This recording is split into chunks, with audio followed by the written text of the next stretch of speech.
Vamos atualizar a situação do Brasil hoje, né? Hoje a gente evoluiu bastante.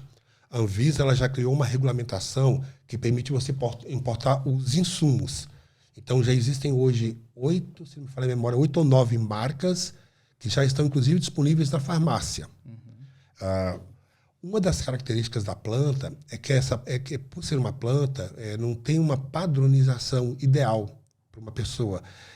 O pessoal da área ele gosta muito de chamar de efeito comitiva, que é a combinação entre os canabinoides, que essa combinação é que seria o ideal. Mas, na verdade, isso é como qualquer medicamento. Se eu comprar um fármaco, para uma pessoa o fármaco pode fazer bem, para outra pessoa o fármaco pode fazer mal. Então, a cannabis, o óleo da cannabis usado de forma medicinal, também tem as mesmas características. Então, muitas vezes, uma determinada marca pode fazer bem para uma pessoa e para outra pode não dar o efeito esperado. Então, isso é uma característica.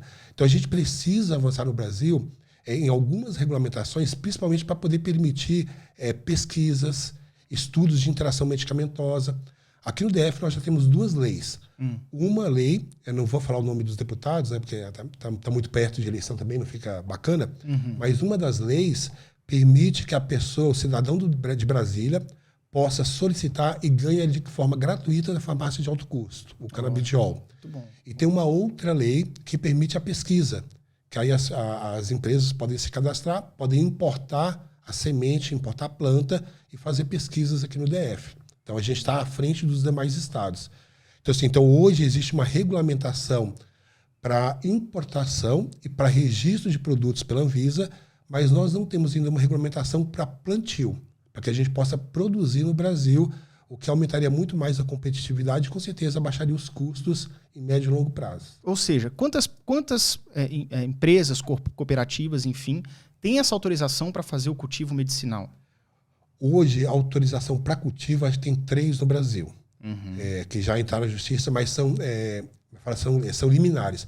Se não me falha a memória, a Brace é a única que já passou a fase de liminar e ela está totalmente autorizado a plantar mesmo e a fazer produção. De qualquer maneira, mesmo essas ONGs que estão produzindo, que estão registrando, ainda assim existem muitas lacunas na parte legal. Assim,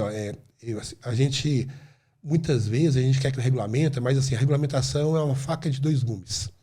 Se a regulamentação é feita por pessoas que conhecem, que entendem do assunto, a gente pode ter uma regulamentação positiva.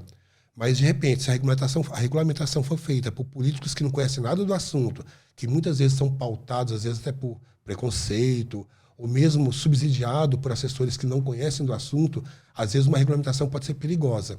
Então, a situação do Brasil hoje é exatamente essa. Nós temos algumas poucas regulamentações que foram feitas basicamente pela Anvisa e temos muitas brechas, muitas lacunas. Então, a gente precisa avançar mais para que a gente possa ter uma regulamentação mais consistente, principalmente nessa parte que orienta a parte de pesquisas e estudos de interação medicamentosa. Então, uma coisa que falta no Brasil hoje é esse estudo. Em alguns outros países, essas regulamentações já estão mais avançadas. Mas, assim, como eu falei, existem locais que a regulamentação está avançada, mas é mais restritiva.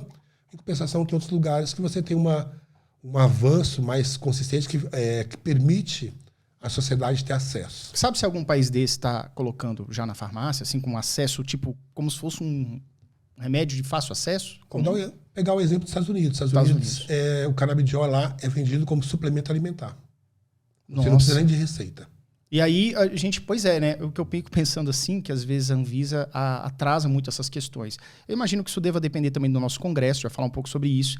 Mas a gente poderia usar muito das normas liminares da própria, acho que é FDA, né, lá dos Estados Unidos, para utilizar para a gente pegar como se fosse um normativo aqui, né? Meio que copiar aquilo ali, porque já foi feito um estudo, né? Um país sério como os Estados Unidos não ia vender um negócio assim para o seu público solto, né? Sem qualquer regulamentação. A gente sofre com isso também com relação aos medicamentos para TDAH, que nós no Brasil só temos 2 fármacos, e existem mais de 5 fármacos que já são disponibilizados nos Estados Unidos, né? E quantos anos vai demorar para isso vir para cá, né? Então, isso acontece bastante.